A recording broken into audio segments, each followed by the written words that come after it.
Okay, now we can chat. So typically when someone goes viral for a music video, you think, oh, they're gonna do a career in music, they're gonna do a career in video production. And on the second one, kind of, yes, but I did a huge tangent, and my tangent was venture capital.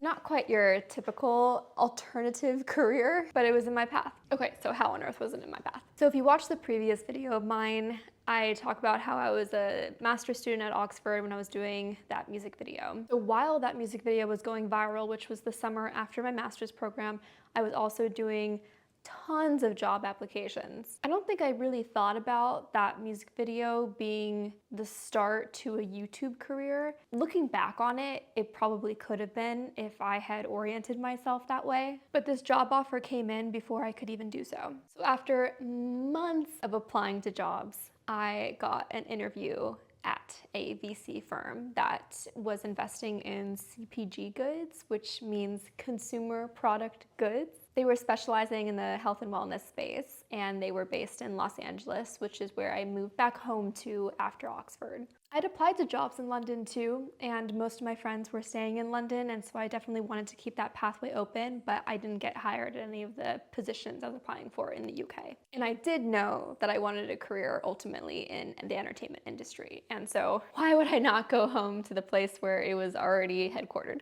When Red Dress did go viral, and before I got the job offer, I was thinking about trying to be a freelance director, and I was reaching out to a lot of brands and artists trying to get gigs, and it just was not happening until this company hired me. So they hired me because of my education, but also because of the music video. They said, hey, gosh, you can launch a viral video from no former digital footprint. You can cause controversy, you can drive comments and engagement.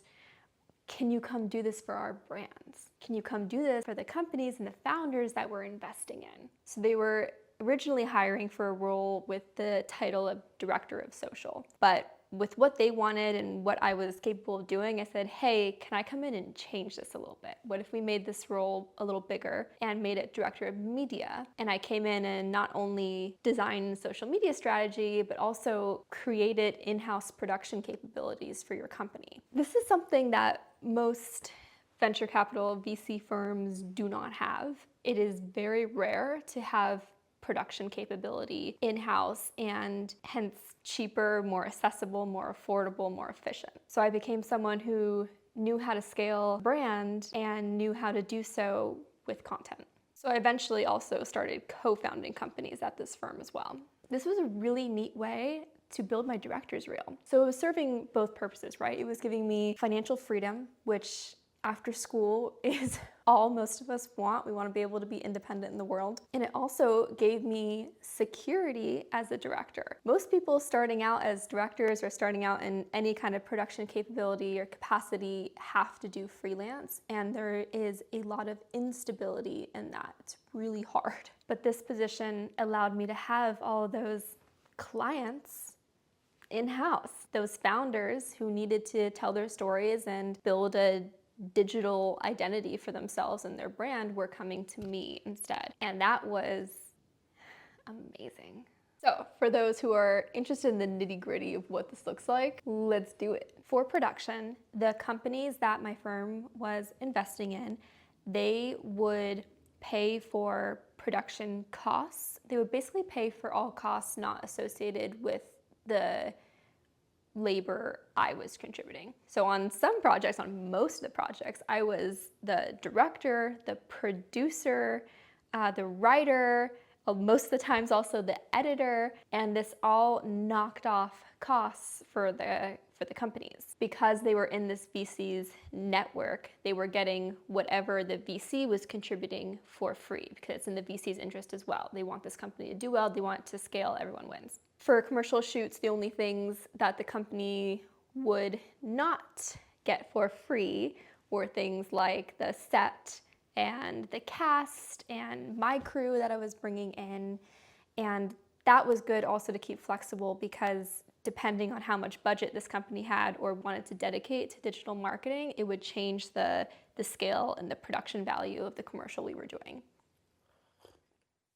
So the beginning of my career in entertainment was in the VC space and writing and directing these sketches for social media. They were social first commercials and campaigns.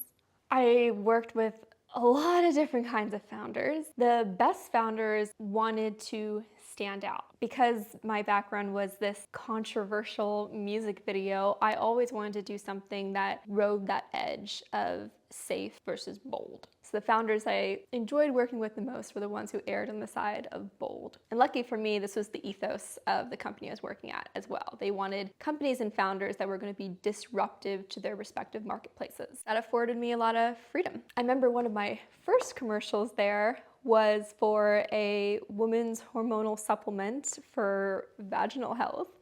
And this is my earliest work. I wanted to do a commercial where, you know what? I don't even want to articulate it. You can go watch this on my website, but here's a little snippet. And then another one for this company was called Embrace the Stain and trying to lift the stigma off menstrual cycles. Also, the manifestation of that cinematically was kind of hilarious, and especially hilarious retrospectively. So again, if you want to see that, it's also on my website. But I didn't just work with women founders and women's products either. It spanned even to men's fishing gear. So I worked with a company called Monster Bass, and this ended up being one of my favorite founders to work with actually, because he just afforded so much creative freedom to myself and my crew and all of our brainstorms. And we were marketing to older men whose primary social media platform was Facebook, which changed the strategy for content a little bit. The pacing was often slower. We did less scripted work, which is something I had to learn really early on in my career. I stuck very close to scripts. I still do, but particularly earlier on. And this founder had so much natural charisma, but he couldn't follow a script for his life. And so I had to let go. I had to let go of the idea that we need to stick to that script. And so I would just give him vague directions of what to talk about and just let him go. One of my favorite commercials I did during my time at this company, and we'll get to later why I'm no longer there. Fun stories. One of my favorite ones was for a company called Lunch Bunch. And this is a company that delivered school lunches for children, and they were all healthy, natural ingredients. I came up with the concept that your child's school lunch is a clock block. Aha, we know what that's playing off. And I loved filming this. I think I really started to understand narrative rhythm with this commercial. And I also found an amazing actress too, who just got comedic pacing and made the shoot really easy. Oh my gosh, horrible story. When I was about to film that, the actress, for an understandable reason, but she canceled while we were all on set. But I knew this other actress from a different shoot, and I called her, and she happened to be in the area, and she came right back down, and then we shot, and she was even better, maybe. Probably. She was really good. Another commercial I did where I really started to understand pacing is for a doggy daycare brand, which is so fun because you get to hang out with dogs all day long. Cue my Misha. But this one, I had to do something a little different. I had to reel myself in a little bit. Like I was saying about straddling the line between being safe and being bold, I had to pull myself back from being as bold because this brand's needs were different. This brand didn't necessarily need to go viral in the conventional sense. They really just needed a community-led video that showed who they even are and what they even do.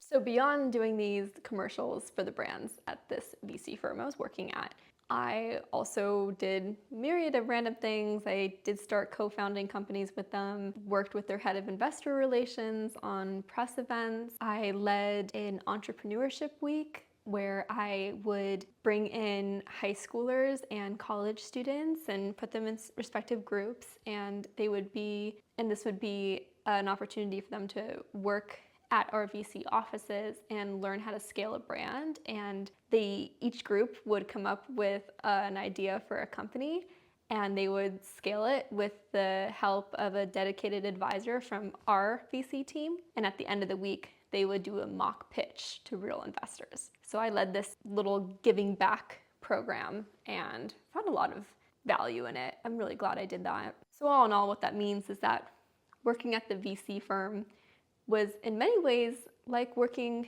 at a startup. Everyone is their own Swiss Army knife. We all have our quote unquote respective lanes, but those lanes, the lines between those lanes blurred a lot. Like I wasn't just doing content. I was doing influencer partnerships. I was doing investor relations. I was leading community service events and other random things. And then I got laid off. So the company had been downsizing for a while. When a certain fund doesn't do as well, or the lead brand in a fund hasn't exited or IPO'd yet, sometimes funds can slow. And unfortunately, when funds start slowing, the first thing to go is the creative. I remember I had a meeting set with my boss on a Friday, which was my birthday. It was our normal weekly checkups. And on Wednesday, they said, okay, we're bumping up your meeting to Thursday. And I was like, okay, that's fine. Of course, you're thinking, oh, maybe they just want you to be able to take the day off on your birthday. I swear they must have realized it was my birthday and then moved it a day up to lay me off, which in some ways is worse because then you are dealing with being laid off your entire birthday versus at least having the morning or first half of the day feel like a normal birthday. That was definitely one of my worst birthdays. And it wasn't because I was upset necessarily. I had always actually had a feeling that I would only spend 2 to 3 years there. But it just, I mean, getting laid off never feels good. I definitely had a lot of privilege to have a safety net where being laid off wasn't an event that would destroy my life. So again, a lot of privilege there. But then this all cascaded into a series of life-altering events. After I got laid off, I had just recently gotten engaged. I got my car from college broke down. I adopted a dog. I had just moved into a new place. And then the LA fire happened. And then I got displaced by the fire. That's another video coming soon. And then I formed another company with business partners from like the corporate entertainment space, and they screwed me over. And so I had to start from scratch again. And there was just so much uncertainty. And I moved, oh, look at Misha. I moved 6 times after the fire, trying to find something more stable and permanent. We were just like jumping around between rentals, and I'll talk about that more in another video. I can't get on that rant right now. But after all of that, I started writing my book. This again is going to be another important video on my journey to the holy trinity of storytelling. So all in all, my time in venture capital I'm very grateful for it. It did a lot for my career, my skill set. It gave me so much freedom to be a leader in a professional space early in my career, which is rare and, again, a real privilege. There were some things that weren't great in the space, certain projects and companies that were very much a boys' club, and certain opportunities afforded to my younger male colleague who came on after me and had less education. And so there are always some things that are not going to be great about a position, and this definitely had a few of those, and in some ways the company underutilized me for what I really wanted to build there. But in other ways, for the most part, it gave me far more opportunities than it did takeaway. I wouldn't be the director I am today without having had that runway to just start directing and start making mistakes and learning really quickly. And they put a lot of trust in me to be able to do that. Isn't it funny that people say, oh, what are you gonna do with a sociology degree? Literally anything. I should do a video on that. And that is the story of how I got hired and fired from venture capital. But fate intervenes, you know? Everything happens for a reason. They spit me out at the exact time I thought I would be spit out when I first started working there. Having that hunch that I'd only be there 2 to 3 years, and that's exactly what happened. Just as my writing ability, because I always would screenwrite at night, teaching myself every night from like 9 to 12. My skills had just gotten to a point where I either needed to lean in fully or figure something out. Or not, you know? Sometimes I hate when people say, oh, you need to like fully lean in and do it full time to be able to do that. Well, it's a privilege to be able to do that. Like, I had money saved up, I took my equity with me, and I had a safety net, my family. So when people say that and you're not doing that yet, don't feel badly about that. That everyone's journey looks different and everyone is afforded different privileges along the way to either speed up or slow down that journey. I did then take time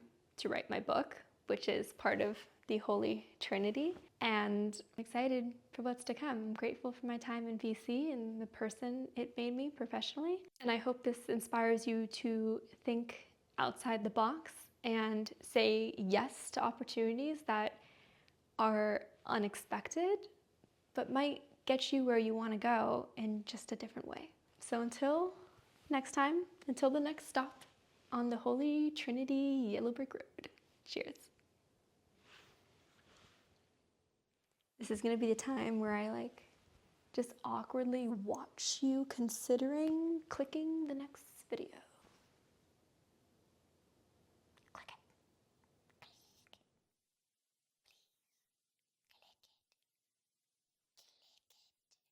it. Okay, I'm freaking myself out now.